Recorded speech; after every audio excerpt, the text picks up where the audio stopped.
dans ce bras de fer. La France qui cherche, vous le disiez à nouveau, à expulser l'influenceur algérien Doualem. Lui a été condamné ici à 5 mois de prison avec sursis pour avoir menacé sur les réseaux un opposant au régime algérien. Le ministère de l'Intérieur avait tenté de l'expulser en janvier. L'Algérie l'avait refusé sur son sol, mais Doualem a une nouvelle fois été arrêté ce matin. On voit ça avec Elisa Tranin et Camille Fournier. L'influenceur Doualem n'a été arrêté vers 7 h ce matin au domicile de sa fille qui l'hébergeait. Boualem Naman a ensuite été conduit en région parisienne. Et ils l'ont emmené au centre de rétention administrative du Mesnil-Amelot dans le but de l'expulser vers l'Algérie. Ce que craignent les avocats de l'influenceur Doualem à qui on a parlé, c'est que justement le ministère de l'Intérieur va aller très vite et donc que cette expulsion soit au moins tentée sous peu. Hier, la commission départementale d'expulsion des étrangers de l'Hérault avait rendu un avis favorable à l'expulsion de l'influenceur. Mais selon les amis avec qui il a passé la soirée, Doualem ne semblait pas inquiet. Il était très à l'aise, très confiant. On parlait doucement, comme tous les jours d'ailleurs. Et on est resté jusqu'à 1 h du matin. Après, c'est moi qui l'ai accompagné jusque devant sa fille. Début janvier, cet agent d'entretien de 59 ans avait diffusé une vidéo sur son compte TikTok dans laquelle il appelait à infliger une sévère correction à un opposant au pouvoir en Algérie. Son titre de séjour lui avait alors été retiré et il avait été expulsé vers l'Algérie le 9 janvier. Son refoulement immédiat avait envenimé les relations entre Paris et Alger. Et bonsoir maître Jean-Baptiste Mousset, merci d'être en direct dans ce 20h BFM. Vous êtes l'avocat de l'influenceur Doualem. Vous craignez ce soir une expulsion rapide, voire très rapide? Bonsoir M. Switek, effectivement, avec cette précipitation et ce déploiement de force encore ce matin à son domicile, c'est ce que nous craignons, mais nous restons très attentifs. Je dois vous le dire, nous avons eu beaucoup de difficultés à obtenir l'arrêté du ministre de l'Intérieur.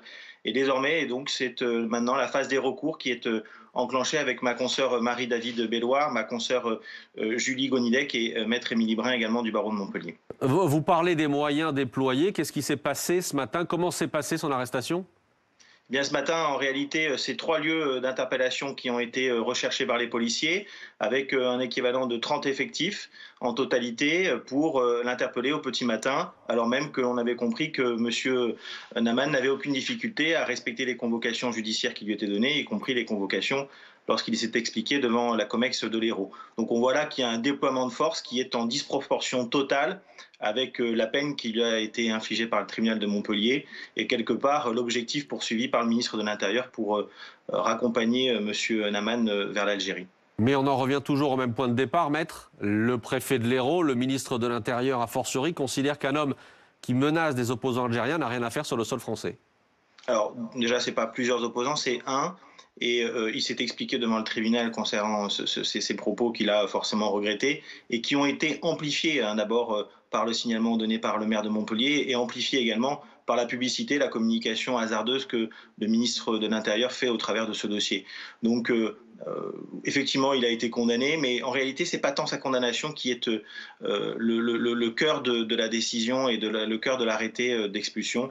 On lui reproche son passé. Or, son passé ne lui avait jamais été reproché dans le cadre des prolongations des titres de séjour qui lui avaient été accordés par la même préfecture de l'Hérault. Son passé, parce qu'il avait été condamné par ailleurs? Oui, mais bon, vous savez, un casier judiciaire, à un moment donné, ça s'arrête et on a pu noter que ça faisait plus de 15 ans, près de 15 ans, que son casier judiciaire s'était arrêté dans les condamnations qui lui avaient été infligées, parce que justement, il avait su depuis ces années se réintégrer et se ranger du bon côté en ayant une activité professionnelle et aussi en étant auprès de ses proches qui sont toujours et qui sont sur le territoire français puisqu'ils sont de nationalité française. Restez avec nous, maître, un instant, s'il vous plaît. Christophe Barbier, œil pour œil?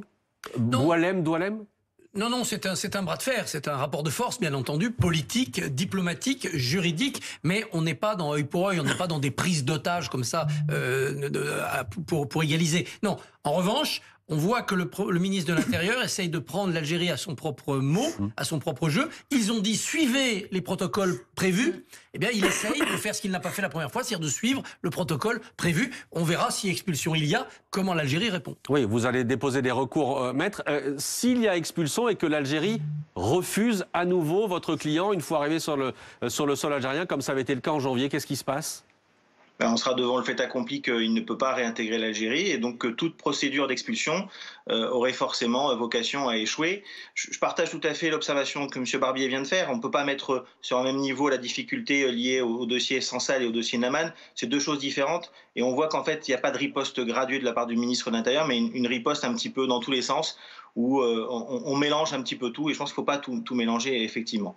Donc que l'Algérie le reprenne ou pas, ça ne changera rien, je le crains, à toutes les difficultés qui occupent l'Algérie et la France. Mais vous dites qu'il ne faut pas tout mélanger parce que vous craignez justement que votre client se retrouve otage de ce bras de fer, alors on l'appelle comme on veut, mais de ce bras de fer en l'occurrence entre la France et l'Algérie?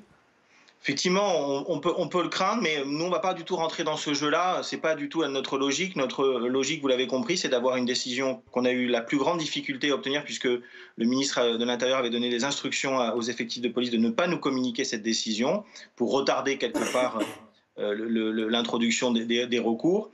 Ils ont aussi, vous le savez peut-être, précipité son départ de Montpellier par le biais d'un jet privé affrété spécialement par le ministère de l'Intérieur pour se rendre sur l'aéroport du Bourget pour y arriver en début d'après-midi. Donc on voit là qu'il y a une disproportion à la fois dans les moyens humains mis en place, mais aussi dans les moyens financiers qui sont mis en place par le ministère de l'Intérieur pour aboutir à ces fins. Donc, vous dites jet privé.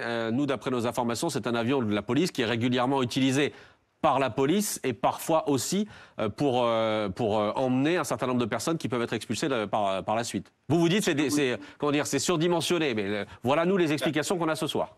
Alors, les explications que vous avez sont en partie vraies. En réalité, c'est un marché public qui lie le ministère de l'Intérieur et une société de location de l'aviation civile.